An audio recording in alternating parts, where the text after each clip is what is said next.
월 아침부터 구독자님들을 기분 나쁘게 해드리기 싫었는데 보면 볼수록 어처구니가 없어서 전해드립니다. 오늘 영상은 4월 마지막 주 일본의 큰 위기 상황 속에서 지금 일본인들의 속마음을 가장 잘 표현한 한 기사가 있어 이를 먼저 소개하고 그에 대한 대답의 형식으로 영상을 준비했습니다. 지금 일본인들의 솔직한 마음이 어떠한지 일본인의 시각을 한번 들어보시기 바랍니다. 이 기사의 내용은 코로나 위기, 왜 지금 한국 정부는 일본을 도와야 하는가입니다. 먼저 이 기사는 서태교 편집장이 쓴 것으로 서태교 기자는 현재 서울에 거주하고 있으며 더 뉴스댄스의 편집장입니다.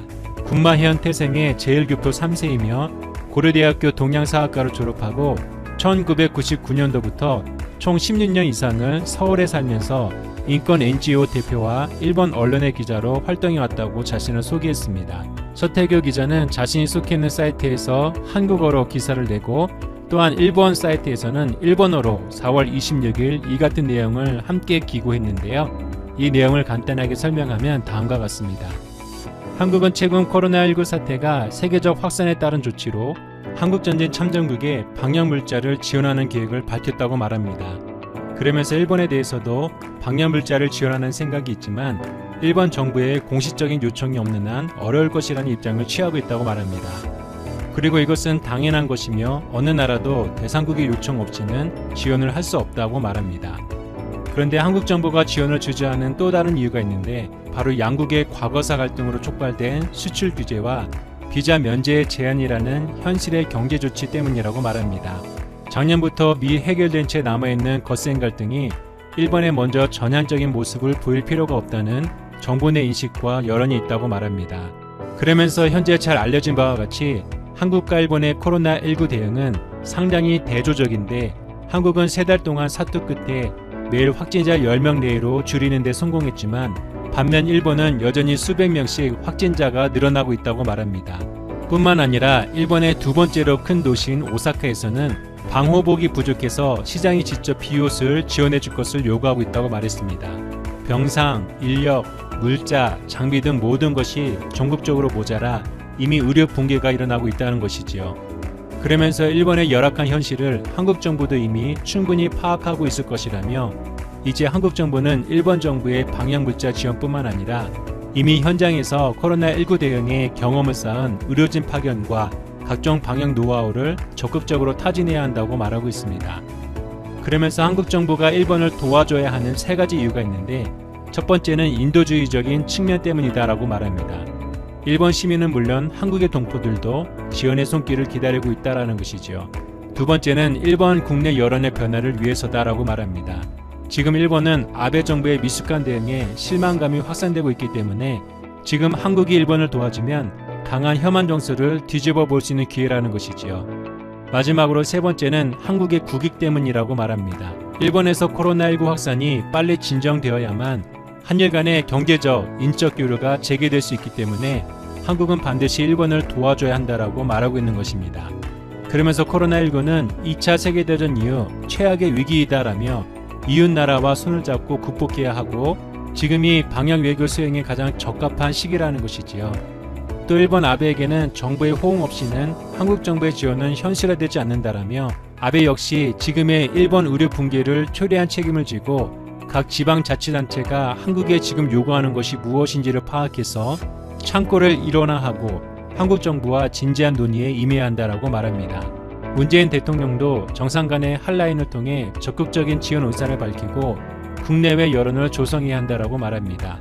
그러면서 문재인 대통령이 일본과의 관계에 있어서 과거사 문제를 비롯하여 경제, 외교 문제를 분리시키는 투트랙 외교를 강조해 왔으니 이번에야말로 이 원칙에 따라 적극적인 대일 외교를 할 때다라며 글을 마무리하였습니다. 감히 일개의 기자 따위가 한국 정부에게 이렇게 하라며 가이드라인을 제시해주고 있는 것이지요.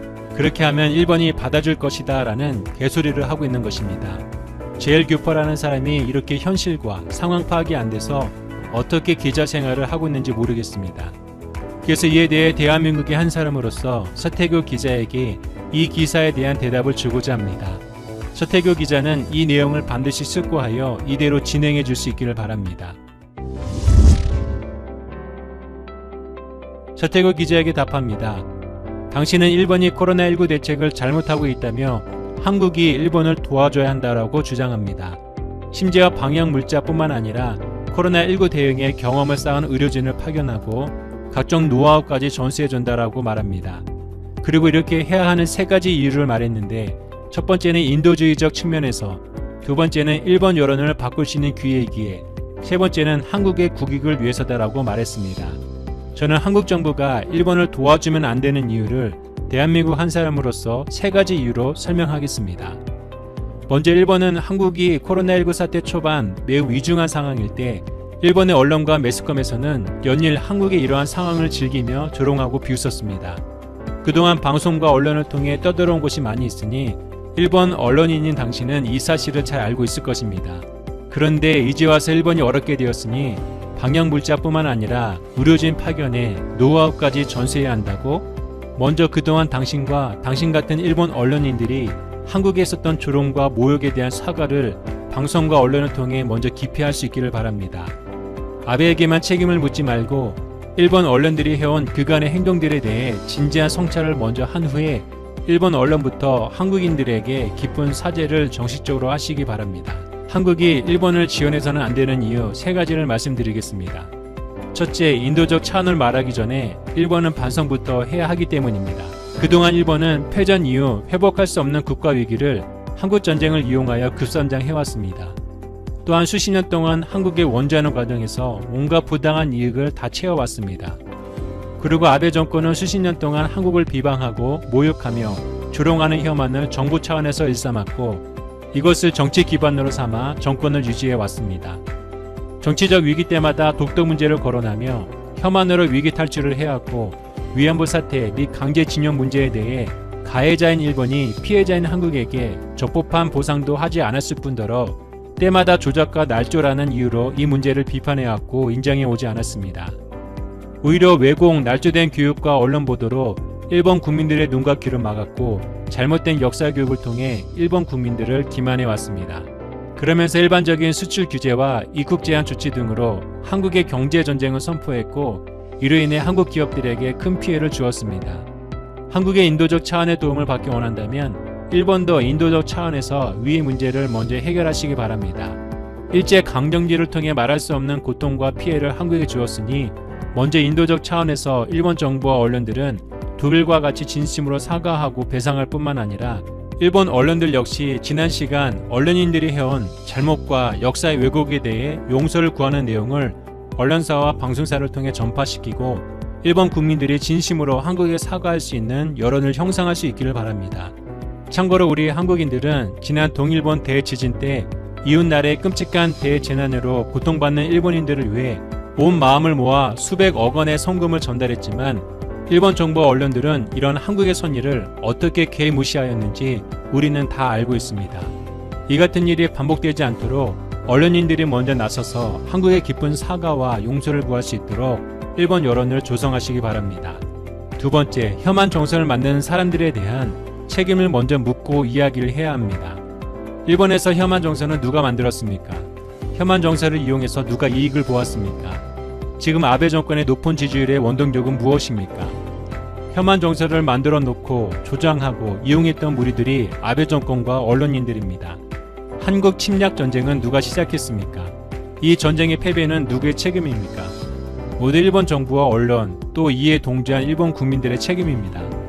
혐한 정서를 뒤집는 것은 한국이 해야 하는 것이 아니라 일본의 잘못된 역사인식과 스스로 정권 유지용으로 왜곡 조작해서 만들어낸 문화가 혐한이기 때문에 일본 정부는 스스로 그동안의 과오를 사죄하고 바른 역사 교육을 초등학교 때부터 시작할 수 있도록 국어화된 교과서를 수정해야 하며 일본에서 혐한으로 돈 벌어 먹고 살고 있는 극우 언론들의 무리를 뿌리 뽑고 왜곡된 혐한을 조장하는 서적과 미디어 매체들에 대해 적극적으로 단속하고 엄벌해야 합니다. 그래서 혐한 정치인, 혐한하는 언론들, 혐한을 조장하는 모든 무리들이 일본 사회에서 발을 못 붙일 때 혐한이 사라지게 될 것입니다. 자신들에게 묻어있는 더러운 오물을 우리에게 닦아달라고 할 게 아니라 스스로 깨끗하게 씻어내고 그동안 역겨운 냄새로 많은 사람들에게 고통과 아픔을 준 것에 대해 잘못했다고 사과하는 것이 순서인 것입니다. 세 번째, 한국의 국익은 일본이 왜곡된 인식을 바꾸는 것이기 때문입니다. 한국의 국익을 위해서 방역 지원을 해야 한다는 말에 반사능에 많이 노출돼서 머리가 이상해진 것이 아닌가 의심이 되니 병원에서 치료를 받아야 할 것 같습니다. 지금 한일 관계를 파탄으로 몰아넣는 것은 한국이 아니라 일본입니다. 전 세계가 다 알듯이 국제법을 무시하고 국가 간의 관례와 신뢰를 걷어차버린 것은 일본입니다. 당신들이 일반적으로 시작하였습니다. 전에는 일방적으로 무력 침략하더니 이번에는 일반적인 경제 침략을 통해 한국 기업들을 무너뜨리려 했습니다.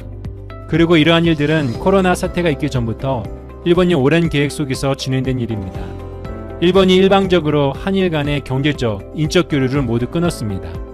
그런데 이제 와서 경제 보복 조치가 통하지 않고 코로나19 사태로 일본 경제와 의료가 붕괴될 위험에 처해지자 한국은 국익을 위해 한일 간의 경제적, 인적 교류를 해야 한다는 것은 무슨 궤변입니까? 게다가 한국의 방역 물품뿐만 아니라 의료진 파견에 모든 방역 노하우를 지원하라라는 것은 일본이라는 나라가 과연 상식과 양심이라는 것이 존재하는지 되묻지 않을 수 없습니다. 일방적으로 전쟁을 시작할 때는 언제고 이제 와서 전쟁에서 질 것 같으니까 우리 서로 평화롭게 지내자라며 우리들의 전쟁 무기와 병력들 그리고 이번 전쟁을 막은 노하우까지 일본에 갖다 바치라는 것입니까? 한국 정부를 대신해 한국인의 한 사람으로서 당신에게 구합니다. 남의 나라 대통령에게 정상 간의 한나라를 통해 일본의 적극적인 지원 의사를 밝히고 국내외 여론을 조성하라고 씨부리지 말고 그동안 문재인 대통령께서 강제해온 투트랙 외교를 아베가 조롱하고 짓밟았으니 당신의 나라 총리에게 그동안 한국에 썼던 모든 멍청한 조치들을 즉각 해제하고 문재인 대통령과 한국인들에게 정식으로 머리 숙여 깊이 사과하며 경제 전쟁으로 인해 큰 피해를 본 한국 기업과 피해자들에게 합당한 피해 보상을 할 뿐만 아니라 일본 언론과 방송사들은 자신들의 잘못을 뉘우쳐서 이제라도 일본인들이 바른 역사 의식과 혐한 생각을 지우고 양국의 올바른 관계가 이어질 수 있도록 이와 관련된 내용들을 매일같이 보도해 주시기 바랍니다. 그리고 전 세계 앞에서 한국에 대한 일본의 만행에 대해 용서를 구하고 모든 한국인들이 충분하게 사과를 받아주고 마음을 열 때까지 계속 사죄를 하시기 바랍니다. 사과는 그냥 한번 던지고 간다고 해서 되는 것이 아니라 상대방이 그것을 받아줄 때에 사과가 되는 것입니다. 또 눈에 보이는 꼼수를 부릴까봐 노파심에 한 번 더 강조합니다. 일본 정부의 관계자들은 앞에서 말을 빙빙 돌리며 사과한 것인지 뭐한 것인지 애매하게 말하지 말고 분명하게 공식적인 채널로 진실되게 말할 것이며 일본 언론들은 정확하게 이를 보도하여 앞에서는 사과하고 뒤에서는 조롱해왔던 그간의 모든 관행을 폐기할 것을 요구합니다. 지금이라도 일본이 이렇게 한다면 한국 국민들은 코로나19 사태로 큰 위기를 겪고 있는 일본을 당신들처럼 조롱하거나 비웃지 않고 사람이 먼저다라는 정부의 가치대로 아낌없이 지원해 줄 것입니다. 이제라도 자신들의 재난을 한국 탓, 남 탓으로 돌리지 말고 과오와 무지를 인정하고 돌이켜 한국과 국제사회 앞에 당당하게 일어설 수 있기를 바랍니다. 현재 대한민국은 북한과 대치 중이면서 아주 인접해 있습니다. 또한 북한과 함께하는 중국, 러시아의 위협 탓에 항상 군사력을 적정 수준 이상 키워나가지 않으면 안 되는 나라입니다. 더 나아가 한국이 최신 무기를 구입하려고 하면 유달리 무기의 성능과 수량에 민감하게 반응하는 나라들이 모여 있는 것이 현재 한반도입니다. 이런 주변국 탓에 한정된 예산으로 좋은 물건을 사기는 정말 어려운 일입니다. 그렇기 때문에 많이 사면서도 그 물건의 성능에 맞는 값보다 적게 지불하는 현명한 구매를 해야 하는데요. 여태까지 한국은 값도 싸면서 매우 어려운 조건으로 장비를 구매해왔습니다. 그래서인지 한국이 까다롭게 무기를 구매한다는 것이 세계 무기 판매 국가들의 불만 아닌 불만을 낳은 적도 있습니다. 하지만 이런 까다로운 대한민국이 해당 무기를 대량으로 구매하면 판매되는 무기에 선전 효과도 있기 때문에 무기 판매국에서는 다른 중소국가에 2차, 3차로 판매하는 데 큰 도움이 됩니다. 대표적으로 싱가포르 공군이 라파를 떨어뜨리고 F-15SG를 선정한 건 한국군이 F-15K를 도입했다는 사실이 결정적인 영향을 미쳤습니다. 이뿐만이 아닙니다. 214급 잠수함의 경우 그리스가 불만을 제기할 때는 다른 국가들도 도입을 망설이다가 한국군이 도입해서 쓰는 걸 보고 터키와 포르투갈도 계약했습니다. 이렇듯 우리나라가 예산에 비해 해외 무기 수입을 아주 잘 구매하기 때문에 다른 나라 무기 도입에도 영향을 미치게 되는 것입니다. 오늘은 전설로 통하는 한국군의 놀라운 무기 구매 방법을 소개해드리겠습니다. 처음 소개시켜드릴 내용은 백두산 함입니다. 1945년 11월 11일 창설한 해방병단은 1948년 8월 15일 정부 수립과 함께 대한민국 해군으로 편입됐습니다. 창설 당시 해군은 변변한 군함 한 척 없이 일본군이 쓰다 버린 함정을 개조한 함정밖에는 보유하지 못했는데요. 이에 해군은 1949년 6월 1일 함정건조기금 각출위원회를 구성하고 초대 참모총장인 손원일 제독이 위원장을 맡아 모금을 시작했습니다. 모든 국민들이 운동에 참여해 여인들은 삭바느질 등을 통해 비용을 보탰고 군인들은 자신들의 월급을 줄여가며 성금을 모았습니다. 이렇게 4개월 동안 모은 1만 5천 달러와 이승만 대통령이 정부 지원금 4만 5천 달러를 더해 백두산함, 금강산함, 삼각산함, 지리산함 4척을 구입했습니다. 첫 함정인 백두산함은 1949년 10월 17일 구입, 1949년 12월 26일 백두산함이라 이름 붙여졌는데요. 백두산은 하와이 군항에서 76mm 함포를 설치했고 괌에서 포탄 100발을 구입하고 1950년 4월 10일에 진해항에 도착했습니다. 백두산함 도입 이전까지 우리 해군은 소해정만을 보유했을 뿐 전투함은 없었습니다. 백두산함은 길이 52.9m, 만재 수량 450톤에 최고 속력은 18노트였는데 지금의 고속정 크기에 불과하지만 전쟁 기간에 각종 전투에서 혁혁한 공을 세웠습니다. 특히 백두산함이 대한해협해전에서 거둔 승리는 우리 해군 창설 이래 첫 승전보이자 인천 상륙작전의 교두보가 된 의미 있는 싸움이기도 합니다. 백두산함은 6.25 전쟁 발발 당일인 1950년 6월 25일 북한 무장수송선을 격침하는 전가를 올렸습니다. 부산 북동쪽 54km 해상에서 북한군 특수부대 600여 명을 태우고 항해하던 1000톤급 북한 무장수송선을 교전 끝에 격침한 것인데 이 무장수송선을 격침하지 못했다면 북한 특수부대원들이 우리 후방기지를 교란하여 상당한 타격을 입혔을 것으로 전문가들은 보고 있습니다. 당시 이 승리로 인해 적의 후방 침공을 차단하고 대한민국을 돕는 유엔군과 무기, 탄약, 장비 등 병참물자가 들어올 수 있었는데요. 실제로 전쟁 중 부산항을 이용해 수송된 연합군은 연 590만 명에 달했고 군수물자는 5,500만 톤, 유료 2,200만 톤이 유입되었습니다. 미 해군대학 토마스 커틀러 교수는 부산은 한반도에서 연합군의 최후 보루가 됐으며 증원병력과 물자의 주요 도입항이 됐는데 백두산함의 승리로 6.25 전쟁 판도를 바꾸는 중요한 역할을 했다고 보고했습니다. 백두산함은 6.25 전쟁 이후에도 각종 경비 임무에 투입되다가 1959년 7월 1일 퇴역했는데요. 해군은 백두산함이 갖는 상징적인 의미를 고려해 마스트와 3인치 함포를 해군 사관학교에 보존하고 백두산함 마스트는 대한민국 해군의 창군 정신과 해양 수호 정신 계승의 의미가 큰 유물로 인정받아 2010년 6월 25일 문화관광부 등록문화재 제463호로 지정됐습니다. 바다뿐만이 아니죠. 하늘에서도 한국의 전설은 계속됩니다. 당시 최강의 전투기 F-4 팬텀은 베트남전에서 미국이 서서히 철수하기 시작하자 남베트남은 미국에게 무기를 요구하였고 미국은 적당히 사용할 만한 전투기로 F-5를 제공하려고 했습니다. 당시 미국은 한국 공군에 빌려줬던 F-5A 프리덤 파이터 36대를 베트남에 가져가려고 하였지만 한국은 이를 거부하여 미국은 절충안으로 F-5와 F-4를 2대1로 교환하는 것을 제안하고 18대의 팬텀을 우리 군에 3년간 임대를 하였습니다. 그리고 종전 후 미국이 다시 찾으러 가려 하자 한국은 방위성금을 걷어 완전히 구입한 사례가 있습니다. 당시 팬텀은 일본도 갖지 못한 최신의 전투기였습니다. 한국이 단시간 내 팬텀을 도입한 배경에는 우리 군의 베트남 파병이 주요했는데요. 앞서 한국은 미국의 요청으로 1964년 4월부터 파병을 시작해 1973년 3월까지 8여년 동안 총 34만여 명이 참전해 많은 정가를 올리고 있었고 우리 정부는 팬텀 전투기 도입 협상을 위한 카드로 베트남 철군을 뽑아 들었기 때문입니다. 한국군은 베트남 파병에서 모두 5,066명이 전사했는데요. 이국당 베트남에서 피땀을 흘린 장병들이 없었다면 한국군은 무기 현대화는 물론 최신의 전투기 F-4 팬텀을 도입하는데 더 많은 시간이 걸렸을 것입니다. 또한 미국이 한국에게 전략무기를 과하게 퍼준 사건이 있습니다. 그 대표적인 예가 록히드 마틴의 특별 서비스를 받은 KF-16입니다. KFP 사업 당시 한국 공군은 선회전 성능이 좋은 미 해군의 FA-18을 원했습니다. 하지만 가격이 비싼 탓에 대량 도입이 불가능하자 다른 후보 기종인 F-16을 도입하게 되었는데, 이 과정에서 한국 공군은 계속 FA-18을 사고 싶어하는 모습을 보이면서 여러가지 옵션을 제시하게 됩니다. 대표적인 경우가 미군보다 빨리 인수받은 AIM-120B 암남입니다. 그리고 어떤 동맹국에게 수출한 바 없는 AGM-88이 있습니다. 또한 F-16이 여러 면에서 한국에게 유리한 성능 개조가 된 것이죠. 당시 최첨단의 무기였던 암남은 말 그대로 차세대 중거리 공대공 미사일이었습니다. AIM-120은 발사 후 파이어 앤 포겟 방식이 가능하고, 일정 거리는 관성 유도에 의해 이동하다가 자체 레이더의 사정거리에 적기가 들어오면 알아서 적기를 쫓아서 명중합니다. 이런 첨단의 미사일을 미국보다 먼저 받은 것입니다.